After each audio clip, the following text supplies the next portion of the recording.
नमस्कार बंधुरा आज के 13 जुलाई 2024 तो आजकेर सन्ध्येर परे वेदार केमन थाकते पारे सेई संक्रांत विषय किन्तु आमरा एई भिडियोते विस्तारितभावे आलोचना करब। तो बंधुरा अवश्यई भिडियोटा लास्ट अब्दि कन्टिन्यू करुन, कारण एखन किन्तु दक्षिणबंगे विक्षिप्त परिमाण बृष्टिपात होच्छे एबं कबे थेके अतिरिक्त बृष्टिपात होबे तो सेई संक्रांत विषय किन्तु आमरा खुंटिनाटी आपडेट आपनादेरके देब एई भिडियोते।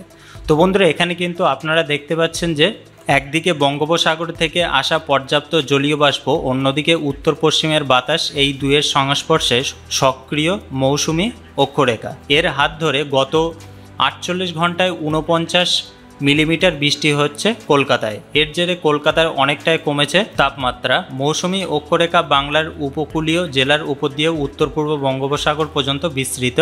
এর প্রভাব পশ্চিমবঙ্গ জুড়ে বৃষ্টি হবে আগামী 24 ঘন্টায়। उत्तरबंगे सब জেলাতেই भारी বৃষ্টি হবে। অতি ভারী বৃষ্টির সতর্কতা রয়েছে আলিপুরদুয়ার জেলাতে। দক্ষিণবঙ্গে বাঁকুড়া, দক্ষিণ 24 পরগনা, পূর্ব ও পশ্চিম মেদিনীপুর এবং পূর্ব বর্ধমানেও ভারী বৃষ্টি হবে শনিবার। বাকি সব জেলাতে বিক্ষিপ্তভাবে বজ্রবিদ্যুৎ সহ বৃষ্টি হবে। আজ শনিবার বৃষ্টির সম্ভাবনা বেশি পুরুলিয়া, বাঁকুড়া, পশ্চিম মেদিনীপুর, ঝাড়গ্রাম, পূর্ব ও পশ্চিম বর্ধমান, বীরভূম জেলায় আর কলকাতা সহ সব জেলাতেই বজ্রবিদ্যুৎ সহ হালকা থেকে মাঝারি বৃষ্টি হতে পারে বলে মনে করেছে আলিপুর আবহাওয়া দপ্তর। তো বন্ধুরা, আলিপুর আবহাওয়া দপ্তর থেকে যে বুলেটিনগুলো আজকে প্রকাশিত করা হয়েছে তো সেই সংক্রান্ত রিপোর্টে কি জানানো হয়েছে তো চলুন এবার দেখে নেওয়া যাক। তো বন্ধুরা, স্ক্রিনে কিন্তু আপনারা দেখতে পাচ্ছেন যে এটা কিন্তু 13 তারিখের আপডেট, ওয়েদার ওয়ার্নিং ডে 1। তো এটা কিন্তু 14 তারিখ অবধি থাকবে। তো আপনারা কিন্তু স্পষ্টভাবে দেখতে পাচ্ছেন যে দার্জিলিং, কালিম্পং, জলপাইগুড়ি, আলিপুরদুয়ার, কোচবিহার জেলাগুলো 5টা জেলা। এই জেলার মধ্যে দার্জিলিং, জলপাইগুড়ি আর আলিপুরদুয়ার এই তিনটি জেলাতে কিন্তু 7 থেকে 11 সেন্টিমিটার বৃষ্টিপাত হতে পারে এবং তার সঙ্গে কিন্তু বজ্রবিদ্যুৎও জারি থাকবে। এবং আপনারা দেখতে পাচ্ছেন যে উত্তর দিনাজপুরে কিন্তু বজ্রবিদ্যুৎ হতে পারে, তার সঙ্গে মাঝারি বৃষ্টিপাত হতেও পারে, আবার কিন্তু নাও হতে পারে। তারপরে আপনারা দেখতে পাচ্ছেন যে দক্ষিণ দিনাজপুর, মালদা, মুর্শিদাবাদ, বীরভূম, নদিয়া এইসব এলাকায় কিন্তু কোনো প্রকার সতর্কতা দেওয়া হয়নি আলিপুর আবহাওয়া দপ্তর থেকে। তারপরে আপনারা দেখতে পাচ্ছেন যে পুরুলিয়া, পশ্চিম বর্ধমান, পূর্ব বর্ধমান, বাঁকুড়া, পূর্ব পশ্চিম মেদিনীপুর, ঝাড়গ্রাম, হাওড়া, কলকাতা,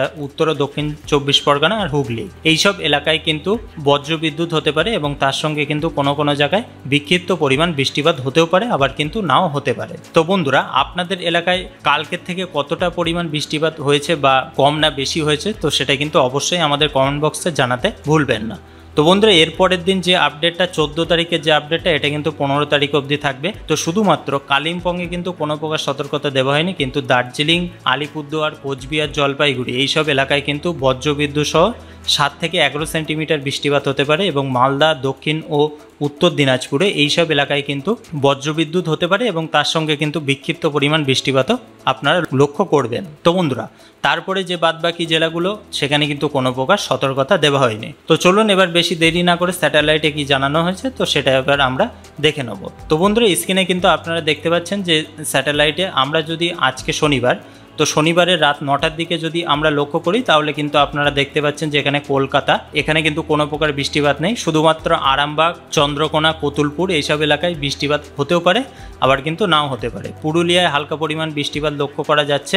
এবার যদি আমরা উত্তরের দিকে লক্ষ্য করি, আপনারা দেখতে পাচ্ছেন যে শিলিগুড়ি, কার্শিয়াং, দার্জিলিং, জলপাইগুড়ি, ধূপগুড়ি এইসব এলাকায় কিন্তু বৃষ্টিপাতের পরিমাণ দেখাচ্ছে, কিন্তু আলিপুরদুয়ারে কালকের তুলনায় কিন্তু আজকে তেমন কোনো বৃষ্টিপাত নেই। কোচবিহারেও কিন্তু কোনো বৃষ্টিপাত লক্ষ্য করা যাচ্ছে না। বাংলাদেশে শুধুমাত্র এই যে মদন, নেত্রকোনা, ফেনারবাগ এইসব এলাকায় হালকা পরিমাণ বৃষ্টিপাত হতে পারে। 4.7 মিলিমিটার, 3 মিলিমিটার কিন্তু বৃষ্টিপাত হতে পারে। এবং আপনারা দেখতে পাচ্ছেন যে এখানে বারলেখায় কিন্তু বৃষ্টিপাত হতে পারে 6 থেকে 7 মিলিমিটার কিন্তু বৃষ্টিপাত লক্ষ্য করা যাচ্ছে। এবং আপনারা যদি লক্ষ্য করেন শিলচরে খুব ভারী বৃষ্টিপাত কিন্তু হবে না। ত্রিপুরাতেও কিন্তু কোনো প্রকার বৃষ্টিপাত লক্ষ্য করা যাচ্ছে না।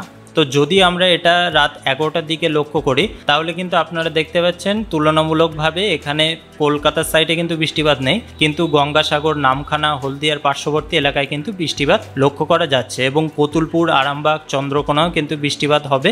এবং সেই তুলনায় আপনারা যদি পুরুলিয়ার এই যে পার্শ্ববর্তী এলাকায় এখানে কিন্তু বৃষ্টিপাত লক্ষ্য করা যাচ্ছে। হয়তো বৃষ্টিপাত হতেও পারে, হালকা পরিমাণ বৃষ্টি হবে, হয়তো তার সঙ্গে বজ্রবিদ্যুৎও হতে পারে। এবং আপনারা দেখতে পাচ্ছেন যে শিলিগুড়িতে হালকা পরিমাণ বৃষ্টিপাত আছে, আলিপুরদুয়ারে অনেকটাই বৃষ্টির পরিমাণ কিন্তু কমে গিয়েছে, কোচবিহারেও বৃষ্টিপাত কিন্তু তেমন কোনো লক্ষ্য করা যাচ্ছে না। এবং বাংলাদেশের দিকে যদি আমরা লক্ষ্য করি, পীরগঞ্জে 2.5 মিলিমিটার 3 মিলিমিটার কিন্তু বৃষ্টিপাত হবে। এবং আপনারা দেখতে পাচ্ছেন যে সিলেট, চারখাই এইসব এলাকায় কিন্তু বৃষ্টিপাতের পরিমাণটা বেশ ভালোই থাকছে, 15 মিলিমিটার, 10 মিলিমিটার, 11-12 মিলিমিটার কিন্তু থাকবে। এবং শিলচরে তেমন কিন্তু কোনো বৃষ্টিপাতের পরিমাণ লক্ষ্য করা যাচ্ছে না, এবং তুলনামূলকভাবে ত্রিপুরাতেও কিন্তু কোনো প্রকার বৃষ্টিপাত নেই। তো যদি আমরা কালকে লক্ষ্য করি, কাল সকাল 8টার দিকে, তাহলে কিন্তু আপাতত যে আপডেটটা আছে এখানে কলকাতার সাইডে তেমন কিন্তু ভারী বৃষ্টিপাতের সম্ভাবনা নেই, এবং মালদায় হালকা পরিমাণ বৃষ্টিপাত হতেও পারে, আবার কিন্তু নাও হতে পারে। এবং শিলিগুড়ি, আলিপুরদুয়ার, কোচবিহার এইসব এলাকায় কিন্তু বৃষ্টিপাত লক্ষ্য করা যেতেও পারে, আবার নাও যেতে পারে।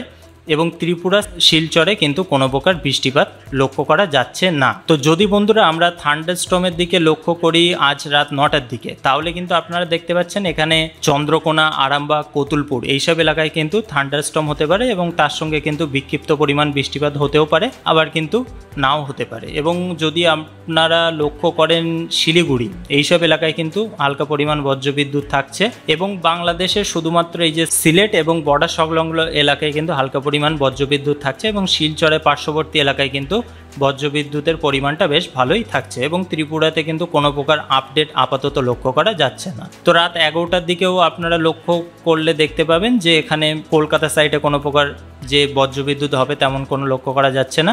আলিপুরদুয়ার, কোচবিহার, শিলিগুড়ি এইসব এলাকায় হালকা পরিমাণ বজ্রবিদ্যুৎ হতে পারে, এবং আপনারা লক্ষ্য করছেন যে বিশ্বম্বরপুর, ফেনারবাগ, সিলেট, চটকবাজার এইসব এলাকায় কিন্তু বজ্রপাত থাকছে, এবং শিলচরের পার্শ্ববর্তী এলাকায় কিন্তু হালকা পরিমাণ বজ্রবিদ্যুৎ লক্ষ্য করা যাচ্ছে। ত্রিপুরাতেও কিন্তু কোনো প্রকার আপডেট নেই। তো বন্ধুরা, এবার যদি আমরা উইন্ডের দিকে লক্ষ্য করি, অর্থাৎ আনসি নামে যে ঘূর্ণিঝড়টা আসার কথা ছিল, তো তার আপডেট কত দূর যদি আমরা রাত 9টার দিকে লক্ষ্য করি, তাহলে কিন্তু আপনারা দেখতে পাচ্ছেন যে কলকাতা, বাংলাদেশের উপকূলবর্তী এলাকায় কিন্তু কোনো প্রকার প্রভাব কিন্তু লক্ষ্য করা যাচ্ছে না। সেটা কিন্তু আপাতত মোটামুটি এখানে আপনারা দেখতে পাচ্ছেন যে বঙ্গোপসাগরের মধ্যবর্তী এলাকায় 44, 45, 48 কিলোমিটার বেগে কিন্তু হাওয়া হচ্ছে। এবং যদি আমরা এটা রবিবারে লক্ষ্য করি, তাহলে কিন্তু রবিবারে হালকা পরিমাণ হাওয়ার গতিবেগ বেড়েছে, 50, 51, 53 কিলোমিটার পার আওয়ার বেগে কিন্তু হাওয়া লক্ষ্য করা যাচ্ছে। এবং যদি আপনারা সোমবারে লক্ষ্য করেন, তো এটা কিন্তু আপনারা দেখতে পাচ্ছেন যে এই যে বাংলাদেশের যে উপকূল এলাকা, কালাপাড়া এইসব এলাকায় কিন্তু এই ঘূর্ণিঝড়টা কিন্তু আসতে পারে। ঘূর্ণিঝড় যদি না হয়, তাহলে কিন্তু সেটা ঘূর্ণাবর্তে পরিণত হবে, এবং কিন্তু বৃষ্টিপাতের পরিমাণটা বেশ ভালোই লক্ষ্য করা যাবে দক্ষিণের দিকে। তো আপনারা দেখতে পাচ্ছেন যে এখানে কিন্তু প্রায় উপকূলের দিকে 40-41 কিলোমিটার পার আওয়ার বেগে কিন্তু সোমবারে হাওয়া হতে পারে। এবং যদি আমরা এটা মঙ্গলবারে লক্ষ্য করি, তাহলে কিন্তু এখান থেকে সেই প্রভাবটা কেটে যাচ্ছে আস্তে আস্তে, হালকা পরিমাণ কিন্তু প্রভাব থাকছে এই যে বঙ্গোপসাগরের মধ্যবর্তী এলাকায়। তো তেমন কিন্তু যে সতর্কতা দেওয়া হয়েছে তেমন কিন্তু কোনো আপডেট নেই। বুধবারে কিন্তু আপনারা দেখতে পাচ্ছেন যে নর্মালি আছে, এবং বৃহস্পতিবারে দেখলেও কিন্তু আপনারা দেখতে পাচ্ছেন যে এখানে কিন্তু নর্মালি কন্ডিশনে থাকছে, কোনো প্রকার যে হাওয়ার গতিবেগ থাকছে বা নিম্নচাপের সৃষ্টি হতে পারে তেমন কিন্তু কোনো প্রভাব দেখা দিচ্ছে না। তো বন্ধুরা, বুঝতে পেরেছেন যে আবহাওয়ার আপডেট কেমন থাকতে পারে, এবং বৃষ্টির পরিমাণ কতটা কি থাকতে পারে, এবং কোনো কোনো জায়গায় কিন্তু বজ্রবিদ্যুতের একটি সতর্কতা দেওয়া হয়েছে। তো অবশ্যই যেখানে যেখানে আমরা আপনাদেরকে দেখালাম, তো সেখান থেকে যদি আমাদের ভিডিওটা দেখে থাকেন, তাহলে কিন্তু অবশ্যই আপনারা সাবধানে থাকবেন। আর আপনাদের এলাকায় যদি বৃষ্টি হয়ে থাকে কাল থেকে বা আজকে যদি বৃষ্টি হয়ে থাকে, অবশ্যই কিন্তু সেটা কমেন্টে জানাতে ভুলবেন না। তো বন্ধুরা, ভিডিওটা এই অবধি শেষ করছি। পরবর্তী কোনো ওয়েদার আপডেট নিয়ে অবশ্যই কিন্তু আপনাদের সামনে উপস্থিত হব। তো বন্ধুরা, ভিডিওটা ভালো লাগলে একটি লাইক করতে কিন্তু ভুলবেন না। আমাদের এই ভিডিওটা দেখার জন্য আপনাদেরকে অসংখ্য ধন্যবাদ।